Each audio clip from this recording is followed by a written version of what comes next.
क्योंकि जब तुम परमात्मा के साथ रहोगे, परमपिता परमेश्वर को अपने साथ रखोगे, तो माया तुम्हारा बाल बांका नहीं कर सकती। अब देखिए यहाँ पे बात आई है कि अगर तुम मुझसे कनेक्शन रखते हो, मेरे बच्चे हो, सारी चीजें हैं तुम्हारे अंदर, माया को चैलेंज करने के लिए चेतावनी भी देते हो, विजय बनने का अधिकार भी समझते हो, लेकिन माया के अनेक प्रकार के वार को सामना करने के लिए दो बातों की कमी हो जाती है। अब सुनिए वो कमी क्या है। ओम शांति। माया के वार का सामना करने के लिए दो शक्तियों की आवश्यकता। माया यानी हमारे अंदर जो अवगुण है, हमारी जो गलत आदतें हैं, जो हम छोड़ना चाहते हैं लेकिन छूट नहीं रही है। कोई गलत संगत जो हम छोड़ना चाहते हैं लेकिन छोड़ने पर हमें लगता है कि हमें दुख होगा, हम टूट जाएंगे। ये सब माया के अलग अलग रूप हैं। हमारे अंदर जो गुस्सा का गुण है, जेलसी का गुण है, झूठ बोलने का गुण है, धोखा देने का गुण है, एंजाइटी, फ्रस्ट्रेशन, ये हमारी आदत बन चुकी है। तो ये कुछ और नहीं है, ये माया के अलग अलग रूप हैं। ये जो कलयुग है, ये घोर कलयुग, यहाँ पर दो ऑप्शन है हमारे पास। हर किसी आत्मा के पास दो ऑप्शन है, या तो परमात्मा से कनेक्ट होने का, या फिर इसी माया की जाल में फंसे रहने का, इस कलयुग की दुनिया में रहने का।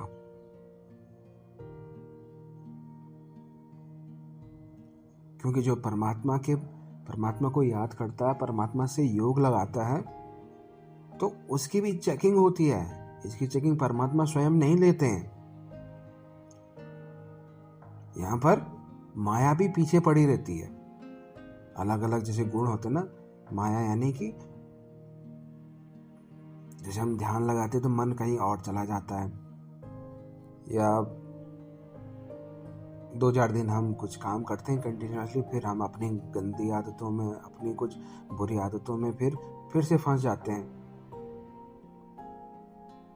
है ना। जैसे कोई व्यसन करता है, कहता है कि अब मैं स्मोक नहीं करूँगा। जैसे नया साल था तो कुछ लोगों ने कुछ प्लेज ली होंगी, कुछ प्रॉमिस किए होंगे अपने आप से कि हाँ मैं नए साल से ये गंदी आदत छोड़ दूंगा, ये नहीं करूँगा, लेकिन वो कुछ देर बाद फिर अपनी पुरानी आदतों में आ जाते हैं। तो ये माया ही है जो हमें उस तरफ खींच लेती है। और परमात्मा की याद में रहते हैं तो परमात्मा अपनी तरफ हमें आकर्षित करता है, और परमात्मा स्वयं हमारी तरफ आकर्षित होते हैं। तो जो जिस तरफ जाता है उसी के गुण उसके अंदर धीरे धीरे धीरे समाने लगते हैं और बसने लगते हैं, धारण होने लगते हैं। तो हम ऐसी जगह पर अभी स्थित हैं कि जहाँ पे हमें दो चीज़ें दिखाई दे रही हैं। एक तो बुराई भी दिख रही है, बहुत सारी बुराइयाँ भी दिख रही हैं, और कुछ अच्छाइयाँ भी दिख रही हैं। आजकल समाज में, सोशल मीडिया पे काफ़ी सारे न्यूज़ आप देख रहे हैं कि कहीं पे कुछ समाज में ऐसे एग्जाम्पल भी सेट हुए हैं कि, और कहाँ पे अच्छाई के ऐसे एग्जाम्पल भी सेट हुए हैं, ऐसे लोग भी हैं। और उसी समाज में ऐसे भी लोग हैं जो बुराई का एग्जाम्पल सेट कर रहे हैं कि हाँ यहाँ पे ऐसे भी लोग हैं जो इतना बुरा कर रहे हैं, और यहाँ पे ऐसे लोग भी हैं जो जैसे भगवान के समान हैं। अभी एक सोशल मीडिया पे न्यूज़ आपने सुनी होगी, अतुल सुभाष की और एक सृजा करके एक लड़की थी। दोनों में देखो, एक ने इतनी मृत्यु तक की हालत पैदा कर दिया, और दूसरा है कि उसने मृत्यु तक भी उसका साथ निभाया, उसका केयर करी, उसकी देखभाल करी, उसको प्यार दिया। तो यही टाइम पे हमें दोनों चीज़ें एक साथ दिख रही हैं। तो यहाँ पे हमें डिसाइड करना है कि हमें कहाँ जाना है और माया के वार से कैसे बचना है। माया के वार का सामना करने के लिए दो शक्तियों की आवश्यकता है। अब वो शक्ति कौन कौन सी है? सामना करने के लिए तो कुछ शक्ति चाहिए होगी ना। किसी से लड़ने के लिए कुछ शक्ति चाहिए होगी। और ये माया ऐसी है कि परमात्मा को याद कर रहे हैं, परमात्मा के साथ योग कर रहे हैं, लेकिन ये माया ऐसी चीज है कि ये तुम्हें सबसे पहले परमात्मा से कट कर देगी, या अगर हमारा खुद से परमात्मा से कनेक्शन थोड़ा कमजोर हो गया है तो यहाँ पर इसको अपॉर्चुनिटी मिल गई है तुमसे या तुम्हें बाबा से हटाने की। सिंपल सी नॉर्मल सी बात है कि जैसे कोई जान पहचान वाला हमारा आदमी है जिसकी अच्छी पहचान है, और कोई हमसे बदला लेना चाहता है तो तब तक बदला नहीं लेगा जब तक हम उसके पास में हैं या जब तक हम उसके अंडर में हैं। लेकिन जैसे ही हमारा उससे थोड़ा सा कनेक्शन छोटा तो वो जो बदला लेने वाले थे वो हमें अपने साथ ले जाएंगे और बदला ले सकते हैं। तो ठीक इसी तरीके से माया भी वेट कर रही है कि कब तुम मेरे पास आओ, कब तुम परमात्मा से कनेक्शन छोड़ो। जिनका कनेक्शन नहीं है वो तो है ही माया के उसमें, लेकिन जो परमात्मा के साथ योग में है, कनेक्शन में है, अगर उनका भी कहीं पे कोई भी परसेंट कमज़ोर होता है तो माया को वहाँ पे चांस मिल जाता है और वो तुम्हें फिर बाबा से डिस्कनेक्ट कर लेती है और फिर अपने अलग अलग स्वरूपों में तुम्हें घेर देती है और तुम वहीं के वहीं फंस जाते हो। फिर तो माया के वार का सामना करने के लिए दो शक्तियों की आवश्यकता। मास्टर नॉलेजफुल, सदा सक्सेसफुल, सदा हर्षित बनाने वाले अव्यक्त बाप दादा मंजिल के समीप पहुंची हुई आत्माओं प्रति बाबा बोले। क्या बोले सुनिए। बाप दादा सभी बच्चों के पुरुषार्थ के रफ्तार की रिजल्ट देख रहे थे। बाप दादा सभी बच्चों के पुरुषार्थ के रफ्तार की रिजल्ट देख रहे थे। पुरुषार्थ का मतलब होता है कि हम आत्मा अपने गुणों में हैं या नहीं है। अगर हैं और गुणों में रहकर सारे कर्म कर रहे हैं तो वही गुणों में रहकर उन गुणों को धारण करके सारे कर्म करना, ये प्रयास ही तो है। तो ये प्रयास ही पुरुषार्थ है, यानी कि आत्मा को जानना, आत्मा के गुणों को जानकर धारण करना और धारण करके फिर सारे कर्म करना, उस परमात्मा को जानना, उसे योग स्टैब्लिश करना ही पुरुषार्थ है। तो बाप दादा से भी बच्चों के पुरुषार्थ के रफ्तार की रिजल्ट देख रहे थे। नए अथवा पुराने दोनों की पुरुषार्थ की रफ्तार देखते हुए बाप को बच्चों प्रति अति स्नेह भी हुआ और साथ साथ रहम भी हुआ। स्नेह क्यों हुआ? देखा कि छोटे बड़े परिचय मिलते, परिचय के साथ अपने यथाशक्ति के आधार पर पास्ट लाइफ यानी गत जीवन और ब्राह्मण लाइफ दोनों में महान अंतर अनुभव करते, भटकते हुए का सारा दिखाई दिए हुए निश्चय बुद्धिमान एक दो के सहयोग से, एक दो के अनुभव के आधार से मंजिल की ओर चल पड़े हैं।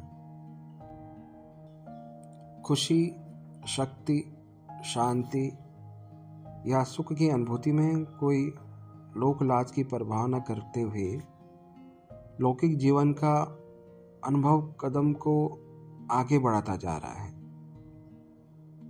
प्राप्ति के आगे कुछ छोड़ रहे हैं या त्याग कर रहे हैं, कोई सुध बुध नहीं रहती। बाप मिला, सब कुछ मिला। उस खुमारी या नशे में त्याग नहीं लगा और याद और सेवा में तन मन धन से लग गए। पहला नशा, पहली खुशी, पहला उमंग, उत्साह, न्यारा और अति प्यारा अनुभव किया है। यह त्याग और आदिकाल का नशा त्रिकालदर्शी मास्टर ज्ञान सागर, मास्टर सर्वशक्तिवान की शक्ति का पहला जोश, जिसमें कुछ होश नहीं, पुरानी दुनिया का सब कुछ तुच्छ अनुभव हुआ, असार अनुभव हुआ। ऐसी हरेक की पहली स्टेज देखते हुए अति स्नेह हुआ कि हरेक ने बाप के प्रति कितना त्याग और लगन से आगे बढ़ने का पुरुषार्थ किया है। इसे त्याग मूर्त, ज्ञान मूर्त, निश्चय बुद्धि बच्चों के ऊपर बाप दादा भी अपने सर्व संपत्ति सहित कुर्बान हुए। जैसे बच्चों ने संकल्प किया, बाबा हम आपके हैं, वैसे भी रिटर्न में यही कहते हैं कि जो बाप का सो आपका। ऐसे अधिकारी भी बने, लेकिन आगे क्या होता है? चलते चलते जब महावीर यानी कि रूहानी योद्धा बन गया और रूहानी योद्धा बन माया को चैलेंज करते हैं, विजयी बनने का अधिकार भी समझते हैं, लेकिन माया के अनेक प्रकार के वार को सामना करने के लिए दो बातों की कमी हो जाती है। अब देखिए यहाँ पे बात आई है कि अगर तुम मुझसे कनेक्शन रखते हो, मेरे बच्चे हो,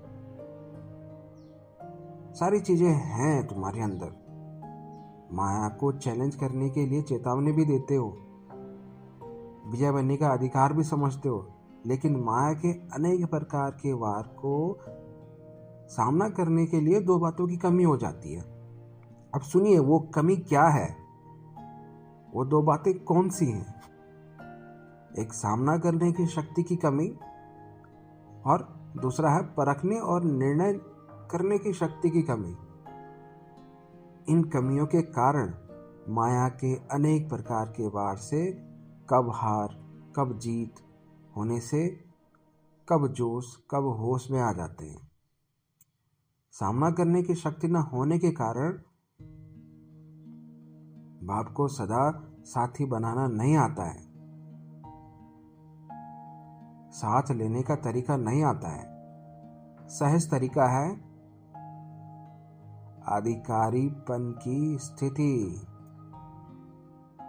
कि मैं उसका बच्चा हूं, वो मेरा बाप है, मेरा बाप मेरे साथ हर समय है, हर क्षण है, हर पल है, उनका आशीर्वाद मेरे साथ है, वो मेरे साथ हैं। कोई भी माया की कोई भी रूप मेरा कुछ भी नहीं बिगाड़ सकती। तो ये अधिकारीपन की स्थिति में होना बहुत जरूरी है। इसलिए कमजोर देखते हुए माया अपना वार कर लेती है, क्योंकि जब तुम परमात्मा के साथ रहोगे, परमपिता परमेश्वर को अपने साथ रखोगे, तो माया तुम्हारा बाल बांका नहीं कर सकती। लेकिन जहां माया को लगा कि हाँ यहाँ पर थोड़ी कमजोरी हो रही है, यहाँ पे थोड़ा लैक है, तो वहां पे अटैक कर लेगी। इसलिए कमजोर देखते हुए माया अपना वार कर लेती है। परखने की शक्ति ना होने के कारण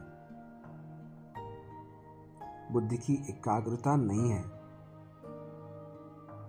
दो चीजें बताई हैं, अधिकारीपन की स्थिति और दूसरा है परखने की शक्ति ना होने के कारण। एक है सामना करने की शक्ति की कमी, दूसरा है परखने और निर्णय लेने की शक्ति की कमी। इन दोनों कमी की वजह से जो माया का जो वार है उससे नहीं बच सकते। तो परखने की शक्ति न होने के कारण बुद्धि की एकाग्रता नहीं है, यानी कंसंट्रेट नहीं है बुद्धि। व्यर्थ संकल्प या अशुद्ध संकल्पों की हलचल है, यानी कई सारे थॉट चल रहे होते हैं अगर बुद्धि में एकाग्रता नहीं है। एक में सर्व रस लेने की एक रस स्थिति नहीं, अनेक रस में बुद्धि और स्थिति डगमग होती है। इस कारण परखने की शक्ति कम हो जाती है और न परखने के कारण माया अपना ग्राहक बना देती है, अपना कस्टमर बना देती है। यही है आज, हर कोई माया का कस्टमर बना हुआ है, अलग अलग रूपों में। अलग अलग एडिक्शन है, अलग अलग अवगुण हैं, अलग अलग गलत आदतें हैं, तो वो सब माया के अलग अलग रूपों के कस्टमर लोग बने हुए हैं। यह माया है, यह भी पहचान नहीं सकते, यह रॉन्ग है, यह भी जान नहीं सकते, और ही माया के ग्राहक यानी माया के साथी बन बाप को या निमित्त बनी हुई आत्माओं को भी अपनी समझदारी पेश करते हैं कि यह तो होता ही है। जब तक संपूर्ण बने तक यह बातें तो होंगी। कई ऐसे प्रकार के विचित्र पॉइंट्स माया के तरफ से वकील बनकर बाप के सामने या निमित्त बने हुए के सामने रखते हैं, क्योंकि माया के साथी बनने के कारण अपोजिशन पार्टी के बन जाते हैं, मायाजीत बनने की पोजीशन छोड़ देते हैं। कारण परखने की शक्ति कम है।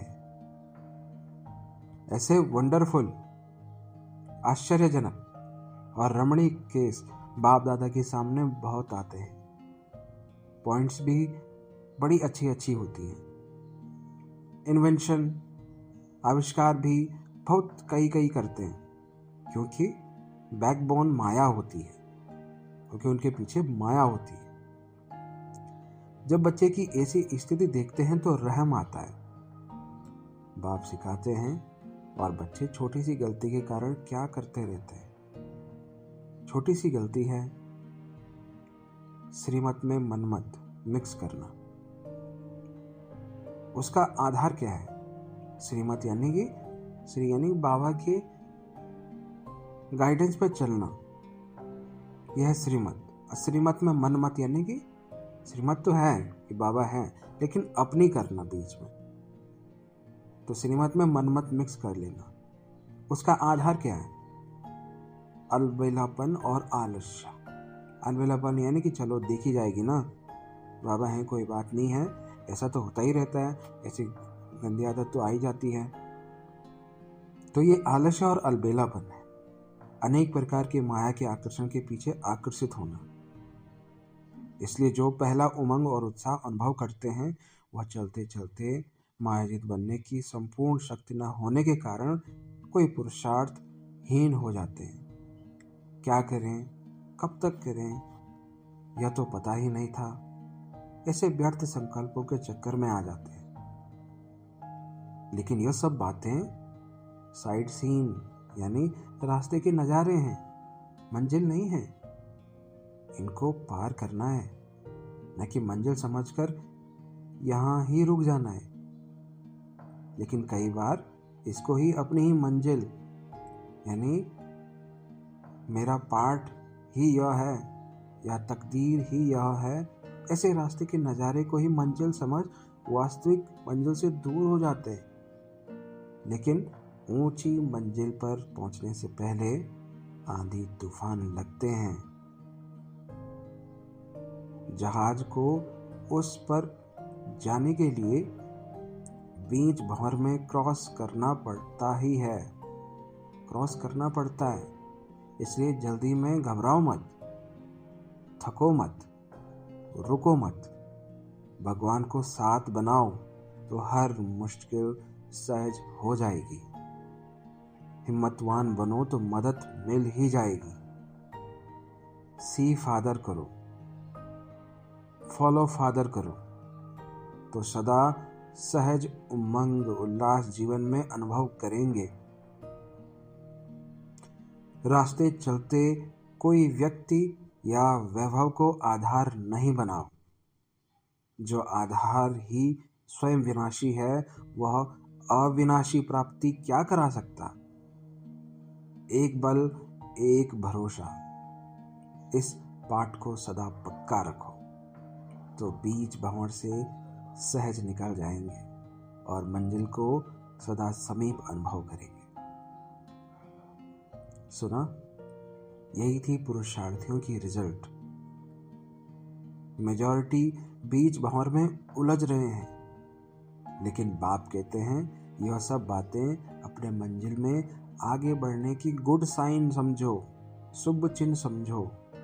जैसे विनाश को गुड साइन कल्याणकारी कहते हो, यह परीक्षाएं भी परिपक्व करने का आधार है। मार्ग क्रॉस कर आगे बढ़ रहे हैं, यह निशानियां हैं। इस सब बातों को देखते हुए घबराओ मत। सदा यही एक संकल्प रखो कि अब मंजिल पर पहुंचे कि पहुंचे। समझा? ऐसे बिजली की हलचल पसंद नहीं आती, एक रस स्थिति पसंद आती है। ऐसे बाप को भी बच्चों की एक रस स्थिति पसंद आती है। यह प्रकृति खेल करती है, लेकिन ऐसा खेल नहीं करना। सदा अचल, अटल, अडोल रहना। ऐसे मास्टर नॉलेजफुल, सदा सक्सेसफुल, सफलता मोड, सदा हर्षित रहने वाले, माया के सर्व आकर्षण से परे रहने वाले, मंजिल के समीप पहुंची हुई आत्माओं को बाप दादा का याद, प्यार और नमस्ते। कितना भविष्य जमा किया? सेवा का मेवा मिलता ही है, यानी जो करते हैं उसका पदम गुना ज्यादा जमा हो जाता है। जैसे एक बीज डाला तो फल कितने निकलते? एक तो नहीं निकलता। बीज एक डालें, फल हर सीजन, हर मौसम में मिलता रहता है। यह भी सेवा का मेवा पदम गुना जमा हो जाता है और हर जन्म में मिलता रहता है। मनसा वाचा कर्मणा, तीनों प्रकार की सेवा हर एक ने की है। वाणी और कर्म की सेवा के साथ साथ मनसा, शुभ संकल्प या श्रेष्ठ वृत्ति द्वारा भी बहुत सेवा करते हो। अगर तीनों सेवाएं साथ साथ नहीं तो फल इतना फलीभूत नहीं होगा। वर्तमान समय प्रमाण तीनों साथ साथ होने चाहिए। मनसा वाचा कर्मणा, यानी कि मन जहाँ से हम सोचते हैं, थॉट यानी कि सोच के लेवल पे, और वाचा यानी कि बोल के लेवल पर हम कैसा बोलते हैं, और कर्मणा यानी कि कर्म के, यानी कि विचारों के, बोल के और काम करने के। इन तीनों स्थिति में हम एक ही स्थिति में होने चाहिए, यानी कि हमारे विचार में भी, हमारे बोल में भी, हमारे कर्मों में भी एक स्थिति झलकनी चाहिए। वो है एक रस स्थिति, यानी कि परमात्मा के साथ हम कनेक्टेड हैं। अपने आत्मा के गुणों को हम धारण कर चुके हैं, उन गुणों के आधार पर सारे कर्म कर रहे हैं। तो उन स्थिति में रहकर सारे कर्म करना। तो तीनों सेवाएं साथ साथ नहीं तो फल इतना फलीभूत नहीं होगा। वर्तमान समय प्रमाण तीनों साथ साथ होनी चाहिए, अलग अलग नहीं। यानी कि विचारों में तो चलो ठीक है कि कर्म में तुम कर रहे हो अच्छे काम, लेकिन विचारों में तुम्हारी बुद्धि गलत कामों में जा रही है, गलत सोच रही है, जैसे आजकल हर कोई सोचता ही है। अलग अलग नहीं है, अलग अलग नहीं होना चाहिए। वाणी में भी शक्ति तब आती जब मनसा शक्तिशाली हो, यानी कि जब मन आपका स्ट्रोंग है तो वाणी में भी तब शक्तिशाली होते हैं, नहीं तो बोलने वाले पंडित समान हो जाते हैं। पंडित लोग कथा कितनी बढ़िया करते हैं, लेकिन पंडित क्यों कहते हैं? क्योंकि तोते मुआफिक पढ़कर रिपीट करते हैं। ज्ञानी यानी समझदार, समझकर सर्विस करने से सफलता होगी। समझदार बच्चे तीनों प्रकार की सेवा साथ साथ करेंगे। चित्र कॉन्सेंस, चित्रों की ओर ध्यान नहीं, लेकिन बाप कॉन्सेंस, बाप की ओर ध्यान हो तो तीनों ही सेवा साथ में हो जाएंगी। ड्यूटी यानी कर्तव्य समझकर अगर सेवा करेंगे तो आत्माओं को आत्मिक स्मृति नहीं आएगी, वह भी एक सुनने की ड्यूटी समझकर चले जाएंगे। अगर रहम दिल बनकर कल्याण की भावना रखकर सर्विस करते हो तो आत्मा जागृत हो जाती है। उन्हों को भी अपने प्रति रहम आता है कि हम कुछ करें। हम तो बच्चों को सदैव आगे बढ़ने का इशारा देते, बाकी जितना किया वो ड्रामा अनुसार बहुत अच्छा मेहनत किया, समझ दिया, उसे वर्तमान भी हुआ और भविष्य भी जमा हुआ। अच्छा, थैंक यू सो मच।